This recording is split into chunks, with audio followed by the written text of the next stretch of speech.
한번 따라합니다. 진짜 행복, 진짜 행복, 가짜 행복. 이런 제목으로 좀 은혜를 나누겠습니다. 신명기 33장 29절을 보면요, 우리 한번 자막을 한번 이렇게 보여주시면 좋을 것 같아요. 우리 한번 같이 한번 읽어볼까요? 신명기 33장 29절입니다. 시작.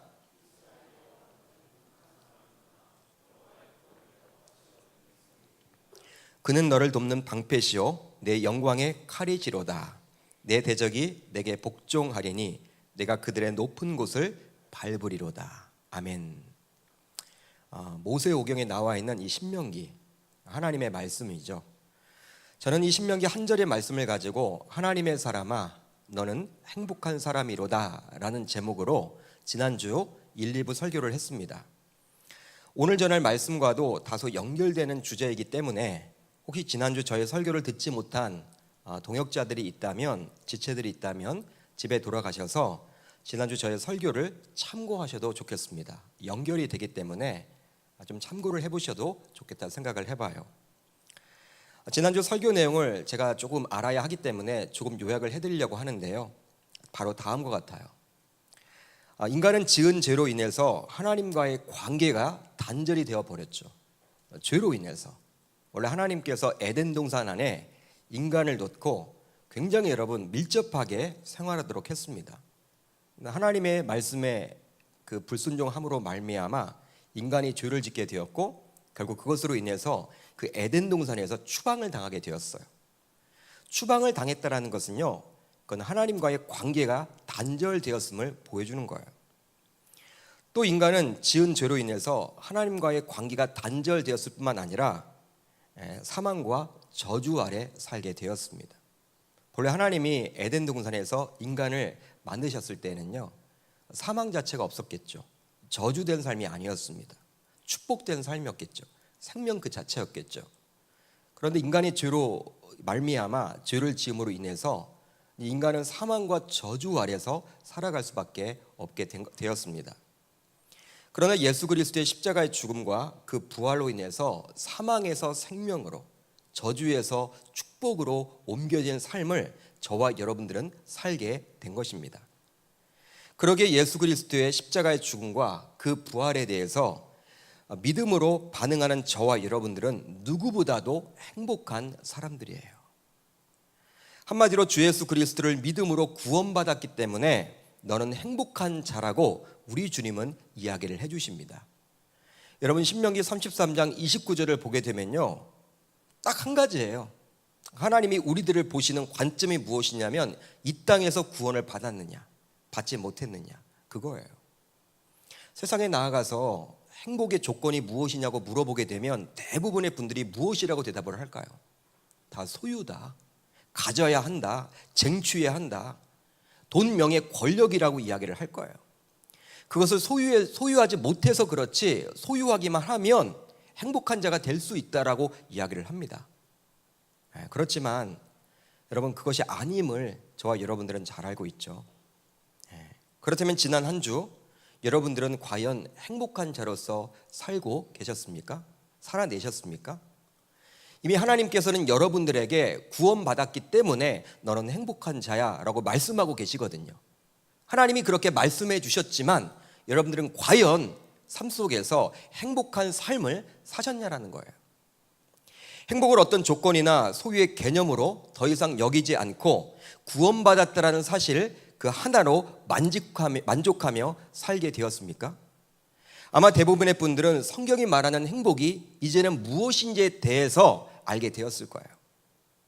지금까지 교회를 다니면서도 신앙생활을 하면서도 이 행복의 조건이 무엇인지 제대로 알지 못했다면 하나님께서 정말 말하고자 하는 행복의 조건이 바로 구원임을 알게 되었습니다.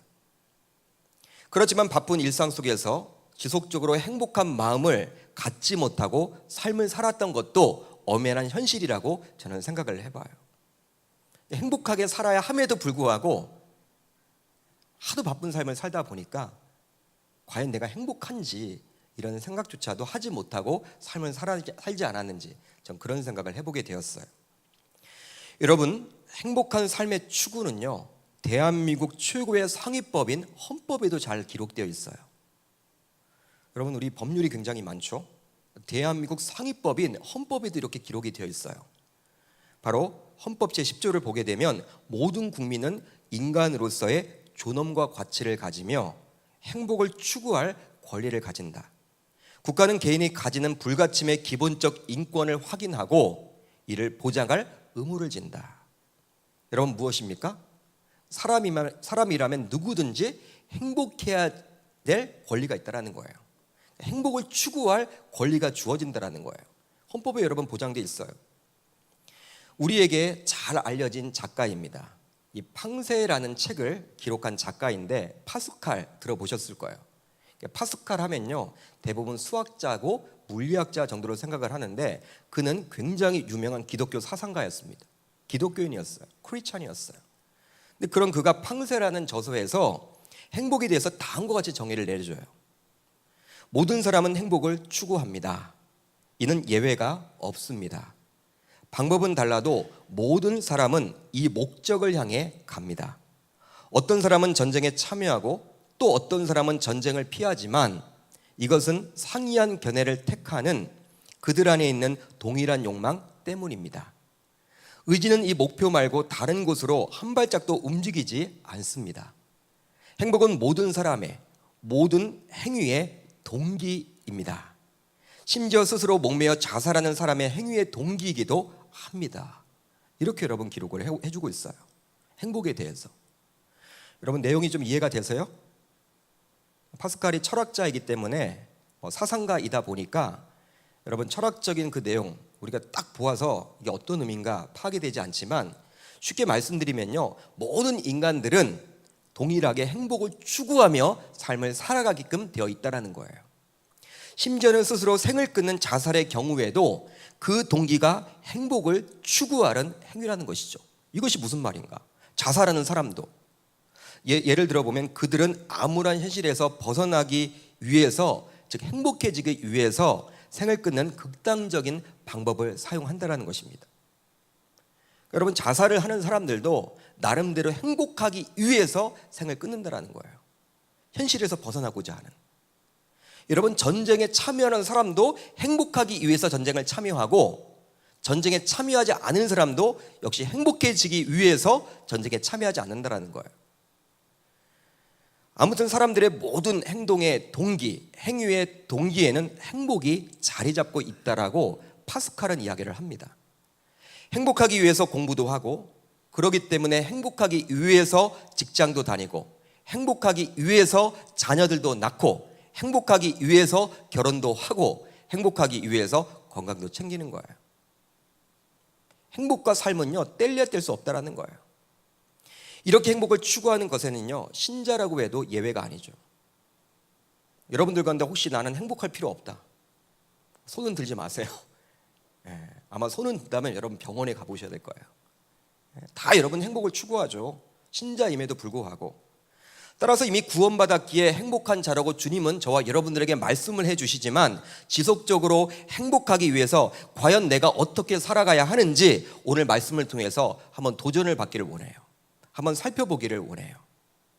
오늘 우리가 살펴볼 시편 1편은 나머지 시편으로 들어가는 대문과도 같습니다. 신구약은 여러분 혹시 몇 권으로 구성되어 있습니까? 신구약 성경이 여러분 몇 권이에요? 총 66권 성경으로 구성되어 있죠. 근데 그 66권 성경 가운데 가장 많은 분량을 차지하는 것이 바로 시편이에요. 시편은 총 150편으로 구성이 되어 있습니다. 150편에 굉장히 여러분 많은 분량을 차지하고 있는데, 시편은 하나님을 만나본 사람들이 하나님이 과연 어떠한 분인지를 노래하는 거예요. 시편은 여러분 그러기 때문에 신학적인 용어를 이렇게 끄집어내면 시가서라고 보통 이야기를 하죠. 아마 들어보셨을 거예요. 시가서다. 여러분, 시이면서도 노래입니다. 노래. 여러분, 너는 시냇가에 심은 나무라, 그 찬양 여러분 아시죠? 여러분, 오늘 시편 1편 3절의 내용을 가지고 만들어진 내용이에요.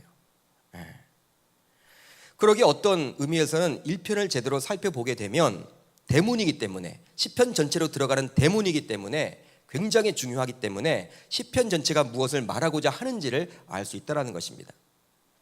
여러분, 우리가 어떤 책을 살펴보게 될 때도요, 서론, 본론, 결론이 있지만 다 여러분 사람들이 이 결론부터 읽진 않아요. 제대로 읽어보려면. 물론 뭐 시험 공부할 때 갑자기 여러분 우리가 뭐 어떤 인사이트를 얻으려면요 중간부터 볼 수도 있겠지만 정독을 하게 되려면 어떠한 뜻인지 제대로 알려면 책을 볼 때 어디서부터 봐야 합니까? 서론부터 봐야 되겠죠. 서론을 보고 본론을 보고 결론을 보면 이 책이 어떠한 책이라 딱 느껴질 거예요. 그렇기 때문에 시편이 150편이라 할지라도 이 1편 내용을 우리가 무시하고 어떤 내용이다 말할 수 없는 것입니다. 그만큼 중요하죠. 이제 여러분 시편 1편으로 들어가 보도록 하겠습니다. 1편은 이렇게 시작을 해요. 복 있는 사람은. 복 있는 사람은. 그런데 여기에 나오는 복이란 단어는 히브리어로 에쉐르란 단어예요. 에쉐르. 그런데 이 에쉐르란 단어는요 아까 우리가 살펴보았던 신명기 33장 29절에 나와 있는 너는 행복한 자로다. 그 행복과 같은 단어를 사용합니다. 히브리어를 보게 되면. 그렇기 때문에 오늘 복 있는 사람은 바로 어떤 사람이에요? 행복한 사람은 이렇게 정의 낼 수 있는 거예요. 따라서 시편 1편은 결국 무엇이 행복이고 그 행복을 지속적으로 유지하기 위해서 우리가 무엇을 해야 하는지 저와 여러분들에게 말해주고자 하는 거예요. 그런데 이것은 세상에서 이야기하는 행복과는 분명히 다르죠. 세상의 행복의 조건은 무엇입니까? 제가 말씀드렸죠. 돈, 명예, 권력이라고. 소유해야 한다라고. 존재 개념이 아니에요. 세상에서는 여러분 내가 높아져야 해요. 내가 가져야 해요. 내가 쟁취해야 돼요. 그런 것들을 해야지만 행복해질 수 있다라고 이야기합니다. 근데 오늘 여러분 시편 1편을 보게 되면 그런 이야기가 나오지 않죠. 그러니까 세상의 여러분 관점의 행복의 조건과는 다르다는 거예요. 그렇다면 행복한 자로서 살아가려면 저와 여러분들은 어떻게 해야 할까요? 어떻게 하면 좋겠습니까? 우선 악인들과 죄인들과 오만한 자들과는 분명히 다르게 살아가야 합니다. 여러분 오늘 말씀 1절을 보면 이렇게 나와 있죠. 복 있는 사람은 악인들의 꾀를 따르지 아니하며 죄인들의 길에 서지 아니하며 오만한 자들의 자리에 앉지 아니하고 이렇게 나와 있어요. 즉 1절은 비교를 해주고 있죠. 누구와 누구를 비교해주고 있습니까? 여러분 누구와 누구를 비교해주고 있어요? 행복한 자와 악인, 죄인 그리고 오만한 자를 비교해주고 있어요. 그렇다면 악인은 누구일까요? 악인. 이 1절에 나와 있는 악인은 누구를 이야기할까요? 여러분 이렇게 언론에서 나오는 이 악한 사람들만을 이야기할까요? 범죄를 저지른 언론에 나오는 끔찍한 범죄를 저지른 그 악당들만을 말하는 것일까요? 하나님의 관점으로 보셔야 돼요. 여기에 나와 있는 악인은 누구냐면 의인의 반대 개념으로서 하나님을 거역하는 사람을 말합니다. 하나님을 거역하는 사람들. 세상의 기준이 아니라 하나님의 편에서 악인을 말하기에 그리하는 것이죠. 그러니까 악한 사람들. 여러분 우리가 하나님의 입장에서는요, 우리가 보기에 이 악당들이 있죠. 굉장히 언론에 나와 있는. 우리들은 그들을 막 정죄하기도 하고 어떻게 그렇게 끔찍한 일을 저질렀느냐 막 질책하기도 하는데 하나님의 입장에서는 악당이 누구냐면 하나님 믿지 않는 불신자들이에요. 하나님 거부하는 자들이에요. 여러분 그들은 그걸 몰라요. 굉장히 여러분 그들은 불쌍한 것이죠. 그렇다면 죄인은 누구일까요? 1절에 나와 있는 죄인은 누구입니까? 고의성과 의도성이 두드러진 악인을 말합니다. 앞서 말한 악인이 사악한 사람을 좀 막연하게 지칭하는 것이었다면 죄인은 구체적으로 사악한 사람을 말해주고 있는 거예요. 점진적이죠. 그러니까 악인은 좀 형이상학적인 요소라면 이 죄인은 정말 이제 죄를 짓는 형이상학적인 요소보다는 눈에 보이는 그러한 악을 행하는 그러한 자들을 말하는 거예요. 마지막으로 오만한 자는 누구를 뜻할까요? 1절을 보시면 나와 있죠. 오만한 자. 바로 하나님에 대해서 모욕적인 발언을 하는 자들. 여러분 주변에 전도를 하다 보면요, 야 하나님 어디 있어? 눈에 보여봐. 하나님 눈에 보이면 내가 믿을게. 막 이렇게 여러분 이야기하는 분들이 있죠. 내 주먹을 믿어라. 제 친구들 가운데 그런 친구들이 있었어요. 고등학교 때 전도를 하려고 하면 야 하나님 어디 있어? 막 이렇게 여러분 하나님 막 욕하고 그런 자들을 이야기하는 거예요.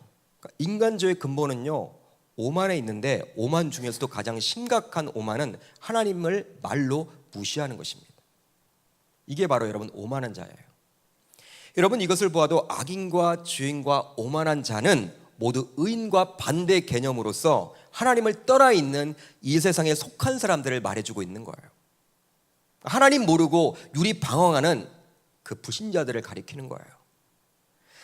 물론 하나님을 모르는 세상 사람들 가운데서도 매우 윤리적이요 선하고 법 없이 사는 사람들이 있습니다. 여러분 있습니까 없습니까? 주변에 하나님 믿지 않아요. 믿지 않아도 법 없이 사는 사람들이 있어요 없어요? 굉장히 여러분 선한 사람들이 있어요. 오히려 교회 다니는 사람들이 악해. 딱 봤을 때 교회 다니는 사람들이 악해. 근데 우리 친인척가들 가운데서도 우리 친구들 가운데서도 굉장히 여러분 착한 분들이 있어요. 그게 여러분 사실이에요. 그러나 겉으로 보여지는 그들의 모습과는 다르게 하나님의 입장에서는 그들 모두 악인들이라고 이야기를 합니다. 그들 모두 죄인들이래요. 그들 모두 오만한 자들이래요. 여러분 우리가 보기에 겉으로 보기에 법 없이 살 만한 사람도 우리 앞에서는 법 없이 살 만한 사람일지 몰라도 홀로 남겨지게 되면요 욕망도 있고요 이기적인 마음도 생기고요 다 여러분 그래요. 사람들 앞에서는 굉장히 잘 보이는 척하지만 홀로 있을 때 우리 영성이 드러나거든요. 여러분 사람의 영성은요 우리 신자들의 영성은 교회에서 드러나지 않아요. 교회 밖 그리고 그 교회 밖에서도 홀로 있을 때 여러분 혼자 있을 때 주로 어떤 생각을 하십니까? 혼자 있을 때 주로 무엇을 하십니까? 그때 여러분 자신의 영성이 드러나는 거예요.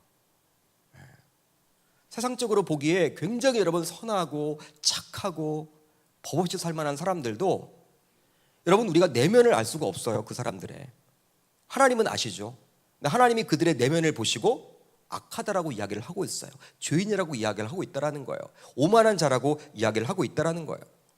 여러분 우리는 주변을 보면 깜짝깜짝 놀랄 때가 많이 있죠. 야, 저 사람이 이렇게 선한 사람이었는데 그렇게 악한 범죄를 저질렀어? 깜짝깜짝 놀라잖아요 여러분. 요즘에 여러분 연예인들이 보게 되시면요 막 가지 말아야 할 길, 넘지 말아야 될 선, 여러분 이렇게 해서 지금 막 검찰 조사를 받고 경찰 조사를 받고 이런 것들을 보면요 야 그렇게 순진하게 보였던 연예인이 깜짝깜짝 놀래죠. 정치인들 가운데서도 여러분 굉장히 순진했던 사람이 딱 이미지가 좋았던 그 사람이 악행을 저질렀을 때 야 믿을 사람 아무도 없구나. 여러분 그렇게 생각하지 않습니까? 여러분 정치인들만 그럽니까? 연예인들만 그래요? 우리 주변의 사람들 가운데서도 우리를 깜짝깜짝 놀라게 하는 사람들이 굉장히 많잖아요. 야 그 목사님이 그랬어? 여러분 이런 얘기 여러분 많이 들리잖아요. 바로 내면을 직시해야 진정한 그 사람의 면면을 볼 수 있는데 우리 인간은 그렇게 보지 못한다는 사실이에요. 하나님은 보시는 것이죠.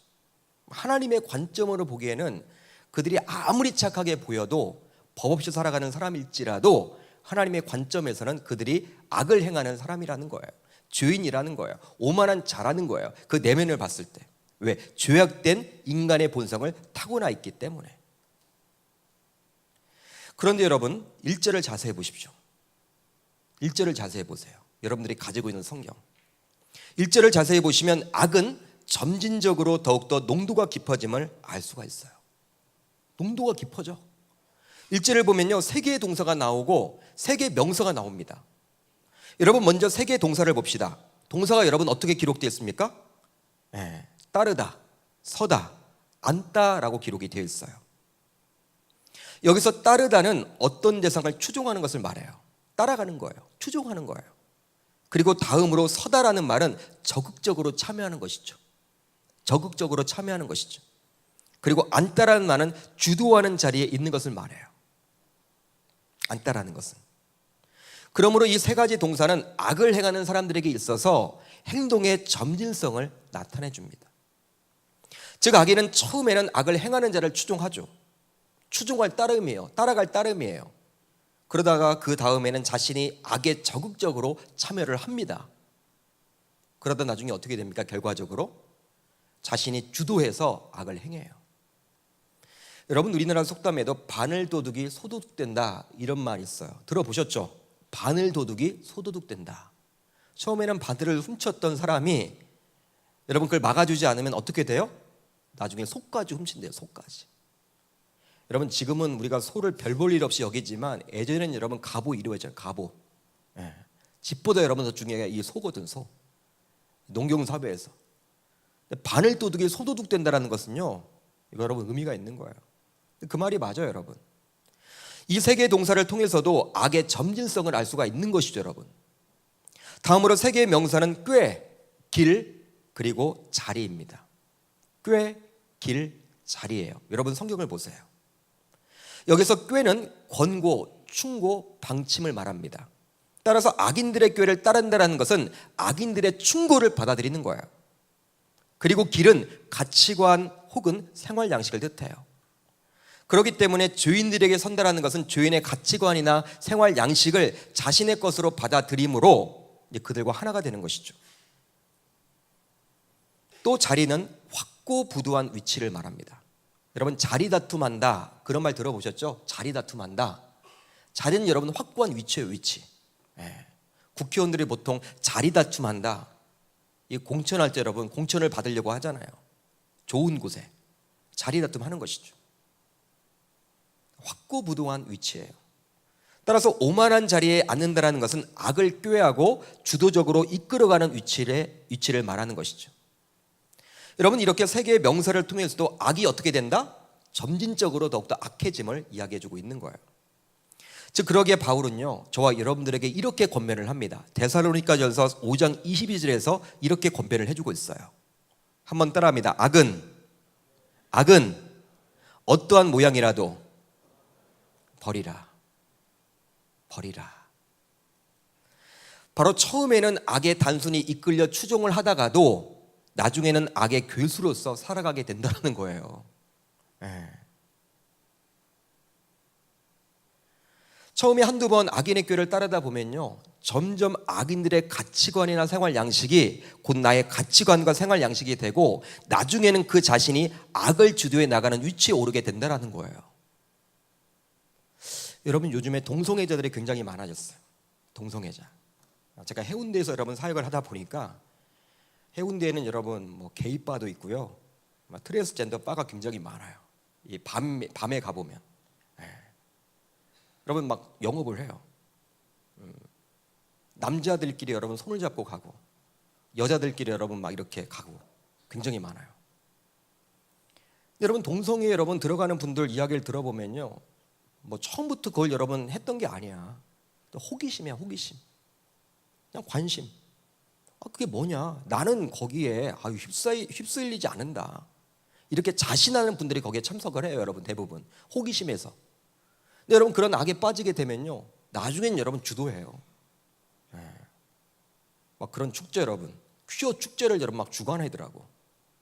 그런 분들이 굉장히 많아요. 여러분 처음엔 호기심으로 갔다가 그 악에 여러분 점점 빠져서 헤어나오질 못하는 분들을 굉장히 많이 보게 돼요.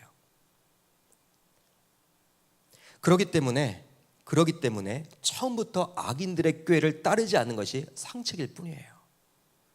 한두 번 따르다 보면 죄인들의 길에 서게 되고 나중에는 오만한 자들의 자리에 앉게 되어서 빠져나오지 못하게 되기 때문입니다.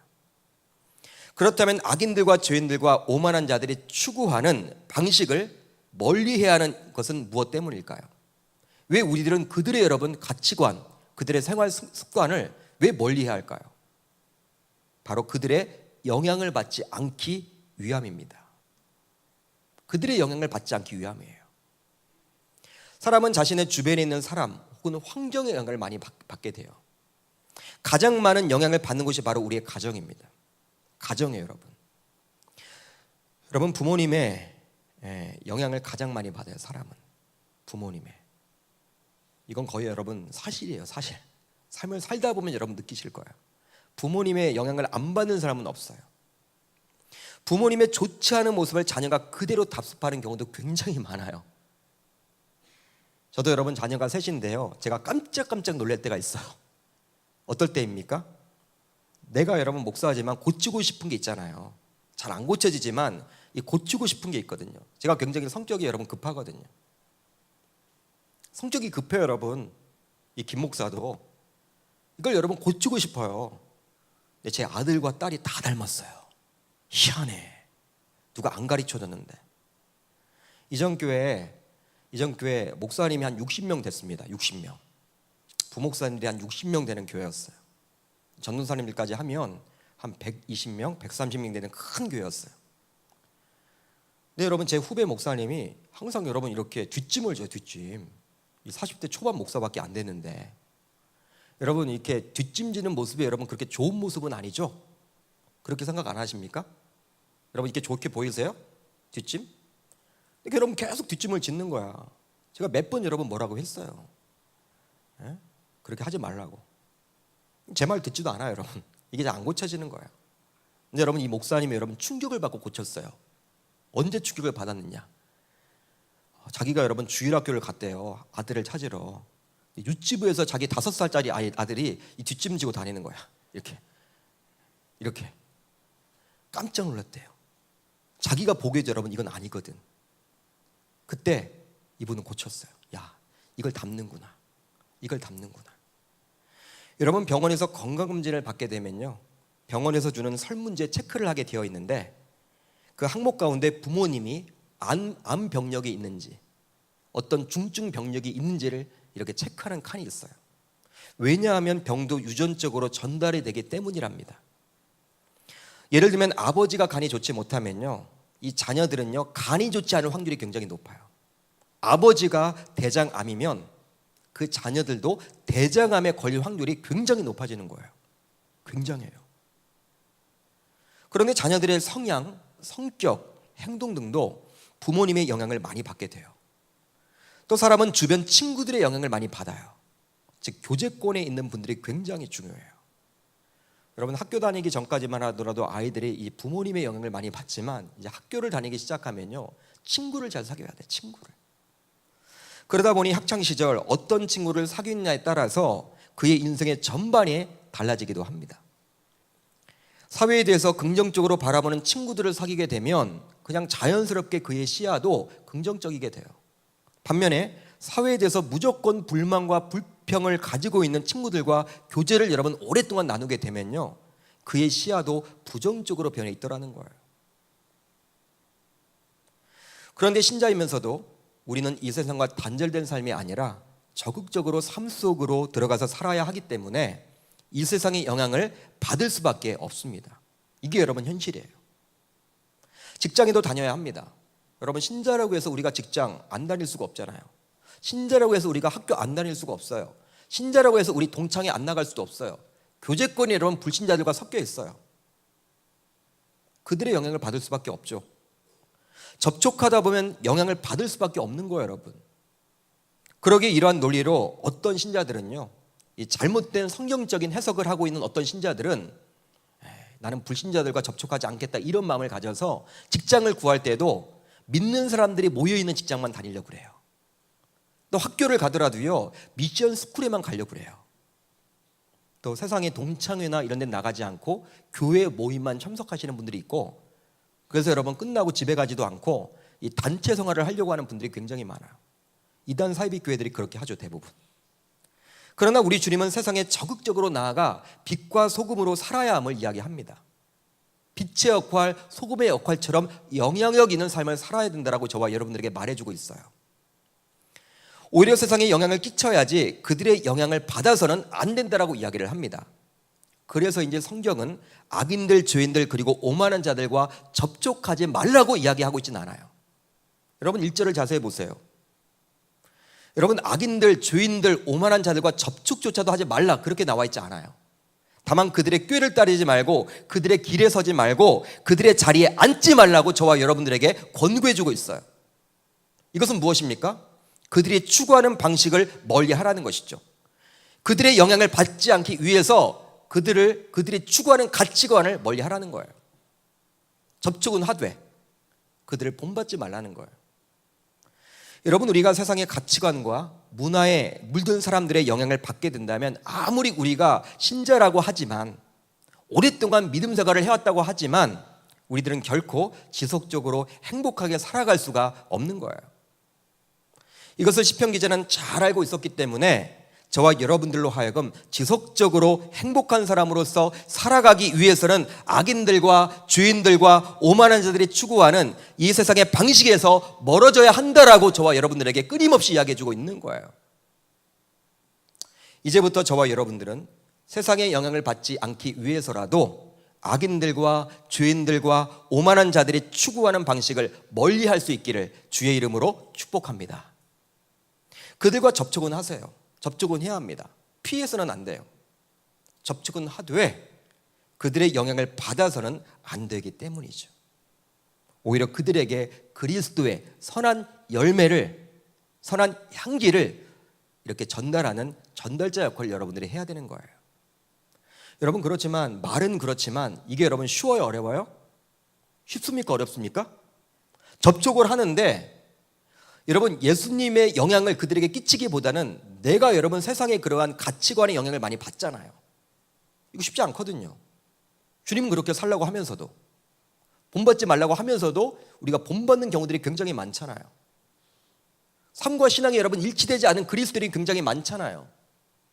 그렇다면 신자로서 세상의 가치관과 문화의 영향을 받지 않고 지속적으로 행복한 사람으로 살기 위해서 우리는 과연 무엇을 해야 할까요? 이것이 굉장히 중요하겠죠. 무엇을 해야 할까요? 바로 오직 하나님의 말씀을 즐거워하고 주야로 묵상해야 합니다.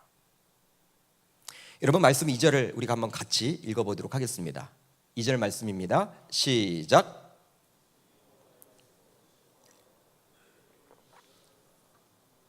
오직 여호와의 말씀을 즐거워하여 그의 율법을 주야로 묵상하는도다. 말씀을 즐거워해야 주야로 묵상할 수도 있고요, 주야로 묵상하는 가운데 말씀이 기쁨이 되는 것이죠. 그렇기 때문에 말씀을 묵상하는 것과 말씀을 즐거워하는 것은요 서로 연결이 되는 거예요. 다른 게 아니에요. 연결이 돼요.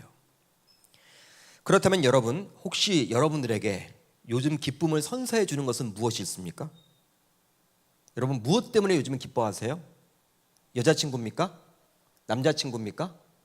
선물을 받으셨습니까? 아니면 직장에서 승진하셨습니까? 아니면 중간고사 시험을 잘 보셨습니까? 무엇 때문에 여러분 기쁨이 돼요, 요즘에? 무엇 때문에 내가 살맛난다? 여러분, 그게 있어요? 올림픽과 월드컵 같은 스포츠 경기는 참 대단하죠. 여러분, 스포츠가 참 대단해요. 근처에 있는 고척돔에도 경기가 있는 날이면 참 많은 사람들이 몰려요. 굉장히 여러분 많이 몰리죠. 저는 그 고척돔을 지나갈 때마다 야, 빨리 계명교회가 이쪽으로 이사하면 좋겠다, 예배하면 좋겠다. 또한 밤을 새워가면서 자신이 지지하는 해외 축구팀과 야구팀을 응원하기도 합니다. 챔피언리스 리그, 이게 손흥민이 여러분 또 한다고 하는데 그것도 봐야지.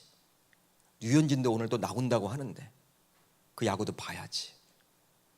여러분, 우리나라와 다른 나라에서 하기 때문에 새벽 시간이 굉장히 많아요. 밤새서 그걸 보는 거예요. 또한 게임 산업도 점점 확장되어 가고 있어요. 예전에는 오락실 혹은 PC방에 가야만 할 수 있던 그 게임을 요즘에 핸드폰으로 다 하죠. 굉장하죠, 여러분. 영화 산업도 마찬가지입니다. 우리나라는 1,000만의 관객을 넘긴 영화들이 굉장히 수두룩해요. 요즘에도 그 유명한 영화가 있잖아요. 어벤으로 시작된 그 영화. 우리 아들이 보고 왔어요. 아빠도 꼭 보라고. 여러분들도 봤습니까? 굉장히 여러분들. 다음 편이 여러분 기대가 되죠. 여러분, 여행 산업도 굉장히 여러분 이제 다양해졌어요. 예전에는 영화, 여행하면 단순히 그냥 구경이었죠. 요즘은 구경 가는 여러분 여행은 안 해요. 체험이 중요해요. 체험. 오지에 가서 체험하는 거. 여러분, 이런 모든 것은요 사람들에게 기쁨을 선사해 줍니다. 즐겁게 합니다. 기쁨을 선사해 주기 때문에 사람들은 그것에 빨려 들어가는 거예요. 스포츠를 보게 되면 열광을 하잖아요, 여러분. 제가 부산에서 5년 동안 살다 왔는데 부산은 자이언트 신이 있어요. 자이언트 신. 사직구장에 가면요 난리가 아니에요. 제가 여러분 교구 사역을 할 때 이렇게 평소에 잘 안 보이던 남자들이 사직구장에 가면 다 있어요. 제가 딱 한 번 가봤어요. 신방으로. 이분들을 만나야겠다 작정을 하고. 한마디로 여러분 빨려 들어가요.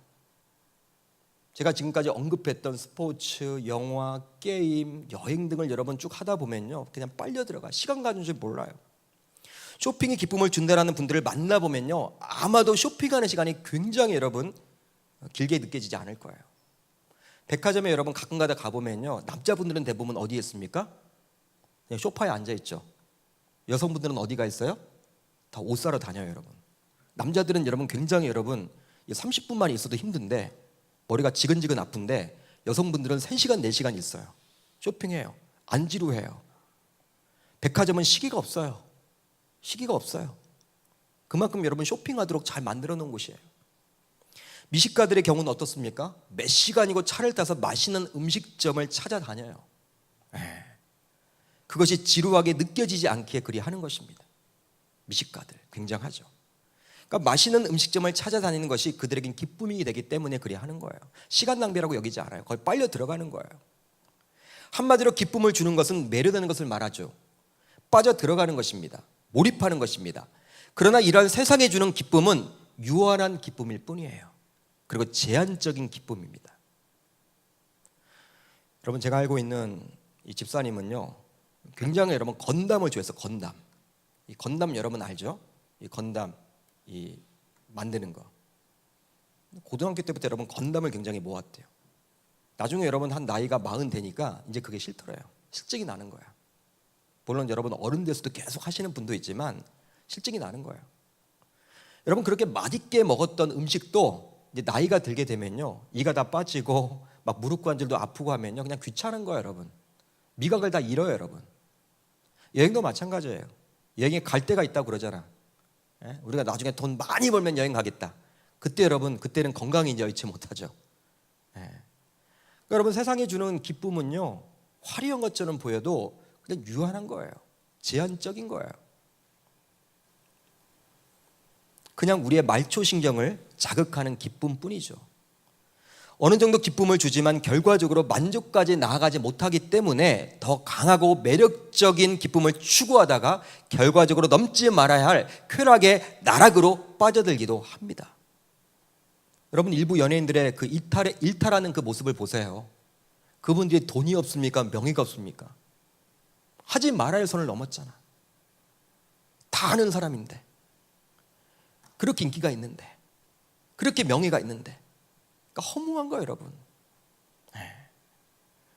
그렇다면 신자로서 여러분들은 성경을 읽어내려가는데, 성경 말씀을 대하는 데 있어서 그렇게 집중한 적이 있으십니까? 매력적으로 와닿은 적이 있으세요? 시간 가는 줄 모르고 읽어내려가면서 기뻐한 적이 있으세요? 과연 있으시냐는 거야. 제 아들이 중학교 2학년인데 어벤으로 시작하는 영화를 보고 왔어요. 3시간이 넘는데요. 좀 깜짝 놀랐어요. 3시간이면 화장실을 한번 가야 되는데. 아들 보고 물어보니까 아빠 30분 정도 지난 것 같은데 3시간이 지났다라는 거야. 저는 그때 여러분 깜짝 놀랐어. 야, 공부를 그렇게 했으면 얼마나 좋을까. 공부는 30분도 하기 힘들어하는데. 여러분, 우리가 말씀은 어떠냐는 거야. 말씀. 여러분, 말씀을 읽을 때 굉장히 여러분 지루하게 느껴지십니까? 30분을 여러분 봐도 이게 여러분 30분이 아니라 30시간까지 느껴져요, 여러분. 그렇게 해서는 안 되는 것이죠. 시편 119편 162절을 보면요, 시편 기자는 이렇게 이야기를 해요. 사람이 많은 탈취물을 얻은 것처럼 나는 주의 말씀을 즐거워하나이다. 말씀의 즐거움을 아주 강조하죠. 여러분, 고대 사회 때는 전쟁에서 승리를 거두게 되면 승자는 패자의 모든 소유를 전리품으로 취득을 했습니다. 다 빼앗았죠. 다 빼앗았어요. 이런 전리품을 얻는 재미가 쏠쏠했습니다. 그러기에 전리품을 얻기 위해서 전쟁터에 자발적으로 나가는 분들이 굉장히 많았다 그래요.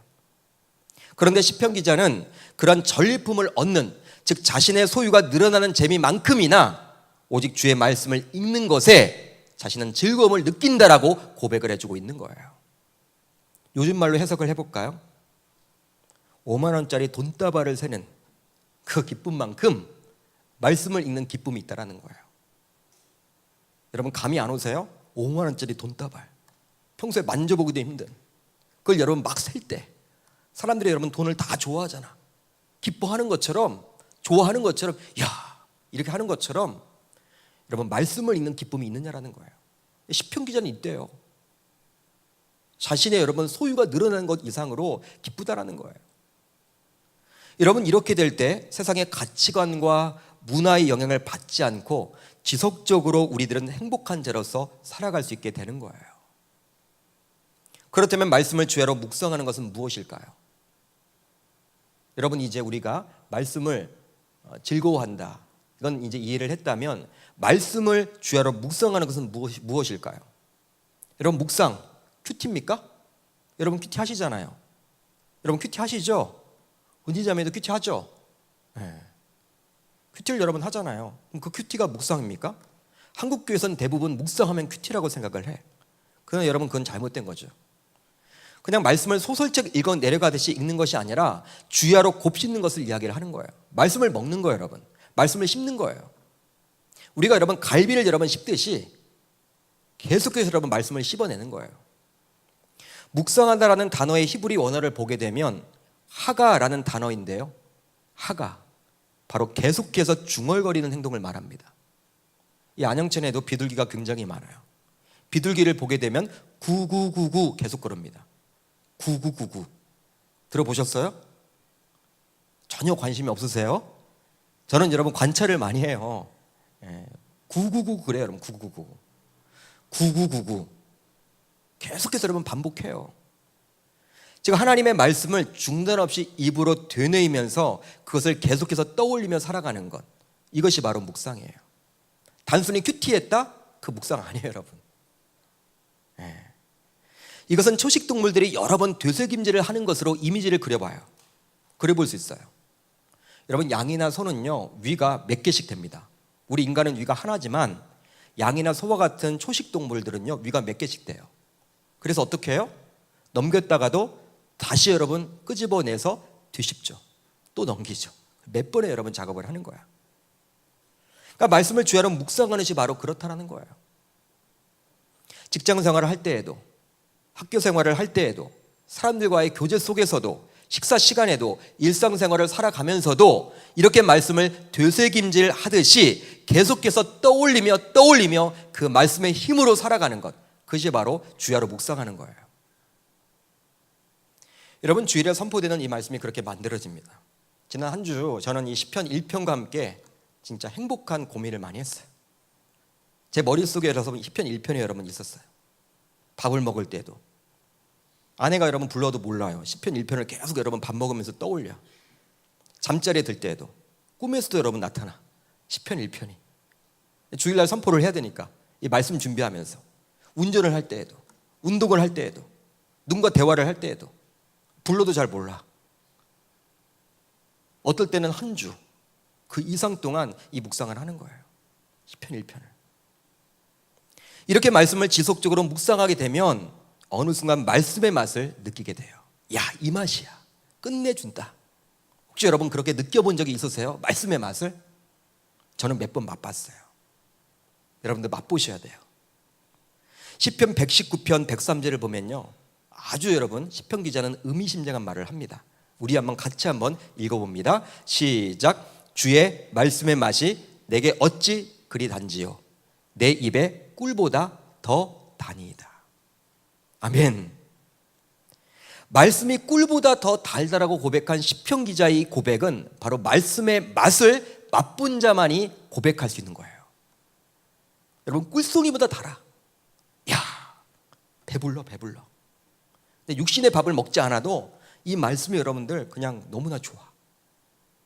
당겨 그냥. 그런데 그런 자만이 이 세상의 가치관과 문화 등의 유혹에 넘어가지 않고 지속적으로 행복한 자로서 살아갈 수 있다라고 시편 기자는 말해주고 있어요. 여러분, 이렇게 신자로서 말씀을 즐거워하고 그 말씀을 주야로 묵상하게 될 때 우리들은 지속적으로 행복한 사람으로 살아가게 되는 것입니다.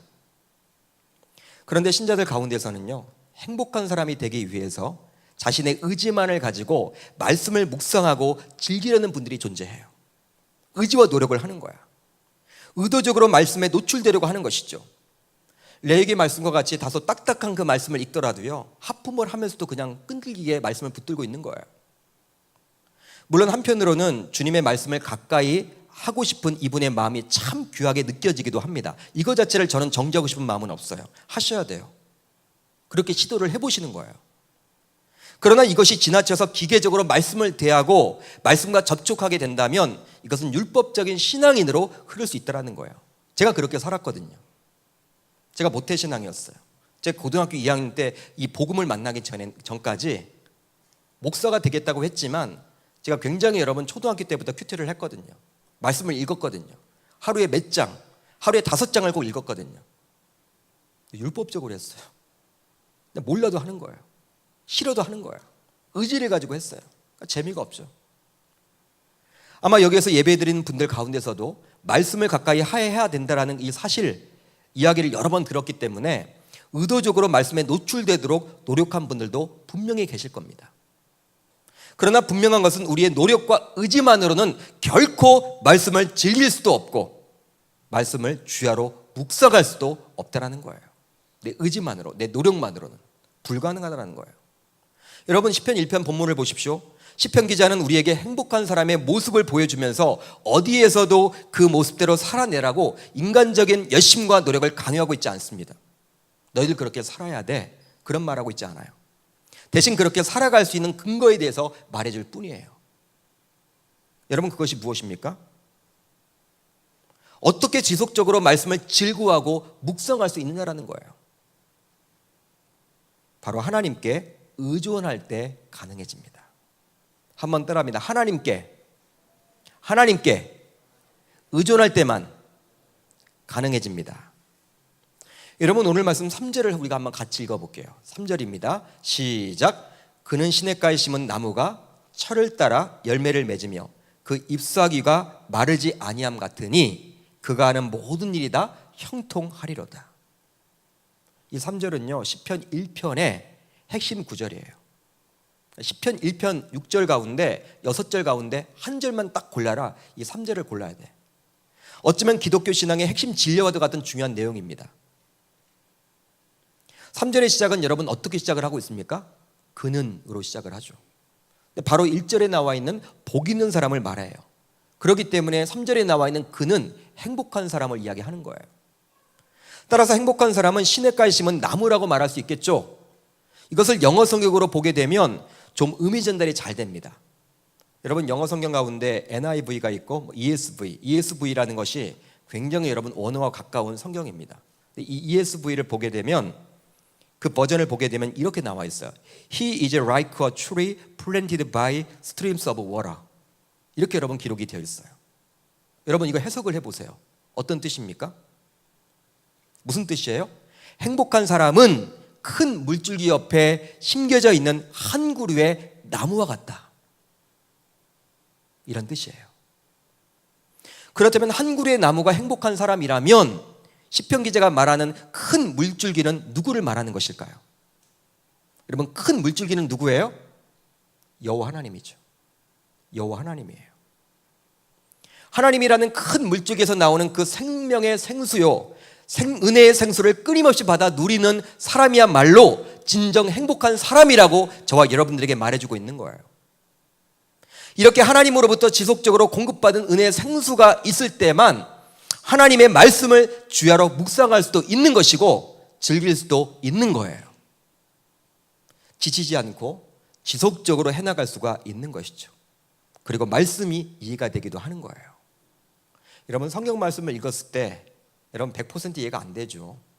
우리 이성으로 여러분 이해하시니까 그래요. 성령의 능력으로 이해를 하셔야 돼요. 성령의 힘으로 이해를 하셔야 돼요. 즉 인간의 노력과 의지만으로는 결코 불가능함을 말해주는 거예요. 이렇게 살아가게 될 때 신자는 행복한 자로서 끊임없이 생명력 있게 열매를 맺을 수가 있게 되는 것입니다. 3절 중반절을 보세요. 철을 따라 열매를 맺으며 그 잎사귀가 마르지 아니함 같으니. 열매 맺는 삶을 살아가는 거예요. 이런 열매 맺는 삶을 살아가는 것이 바로 형통의 길이라고 시편 기자는 이야기를 합니다. 형통의 길이다. 3절 하반절을 보면 이렇게 나와 있죠. 그가 하는 모든 일이 다 형통하리로다. 아멘. 여러분 무엇입니까?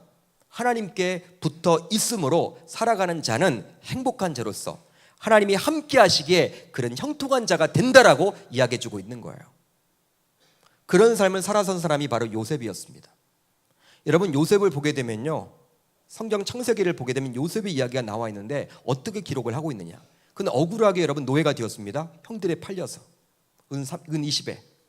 그리고 억울하게 옥에 갇혀요.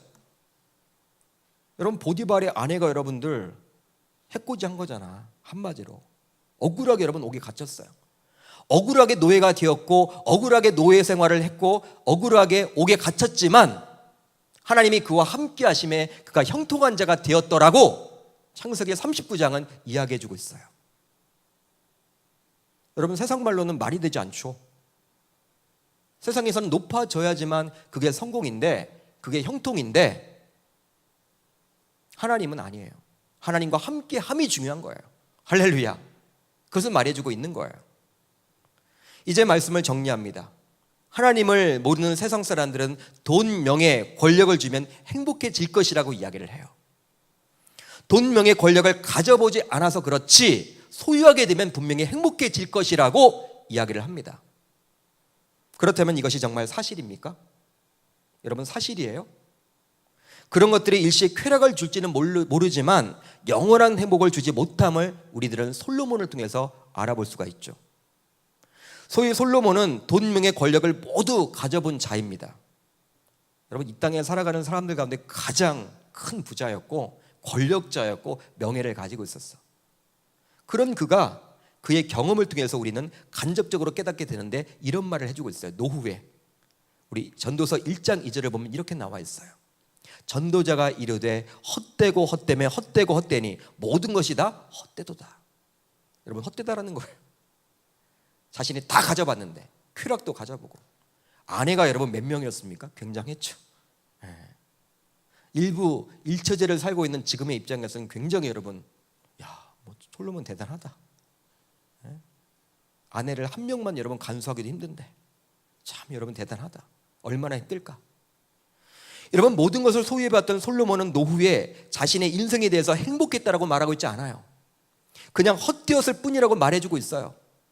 즉 소유가 곧 행복이라는 사람들의 주장은 가짜 행복일 뿐이에요. 가짜 행복이에요. 요즘 가짜 뉴스가 많이 양산되어서 세상을 혼란스럽게 만들죠. 가짜 뉴스, 인터넷에 여러분 굉장히 여러분 가짜 뉴스가 많아요. 이게 진짜인지 가짜인지 막 헷갈려. 가짜가 더 진짜 같은 경우도 굉장히 많아요. 그런데 행복에도 가짜 행복이 있고 진짜 행복이 있습니다. 그렇다면 진짜 행복은 무엇입니까? 무엇이에요, 여러분? 영원한 행복이요. 어떤 상황이나 조건에 상관없는 진정한 행복을 말하는 거예요. 즉 성경이 이야기하는 행복이 바로 진짜 행복임을 여러분 믿으시기를 바랍니다. 우리는 이미 주 예수 그리스도의 보혈의 피로 구원받았기에 행복한 자들입니다. 이것을 인정하셔야 해요. 말씀이 그러히 말하고 있기 때문입니다. 그럼에도 불구하고 지속적으로 행복한 자로서 살아가지 못하는 경우가 굉장히 많아요. 그럼 어떻게 해야 할까요? 마치 시냇가에 심은 나무와 같이 하나님께 붙어 있음으로 말미암아 성령의 의지에서 항상 말씀을 지속적으로 묵상하고 즐거워할 때만 행복하게 살아갈 수가 있는 것입니다. 이곳에서 예배하는 저와 여러분들도 내 의지와 노력만이 아니라 오직 성령의 의존함으로 말미암아 주의 말씀을 삶 속에서 녹아낼 수 있기를 바라요. 여러분, 주님 앞에 붙어 있는 것이 굉장히 중요해. 시냇가에 심겨준 나무가 되셔야 돼요. 주님을 떠나서는요 진정한 행복자로서 살아갈 수가 없는 거예요. 이렇게 살아갈 때 여러분 진짜 행복, 가짜 행복을 여러분 추구하는 이 세대 속에서 여러분 진짜 것을 가지고 있는 여러분들을 축복합니다. 그 진짜 행복을 주변 이웃들, 아직도 가짜 행복에 그것이 진짜인 양 살아가고 있는 그들에게 다가가셔서 진짜 행복자는 이런 삶을 살고 있노라고 고백하고 나아감으로 여러분 가짜 행복에 여러분 이렇게 삶을 살아가는 그들에게 다가가셔서 그들에게 복음을 전함으로 주 예수 그리스도 그분에게 붙어 있음으로 나는 살고 있노라고 고백함으로 말미암아 그들 자체를 변화시킬 수 있는 저와 여러분 되시기를 주의 이름으로 축복합니다.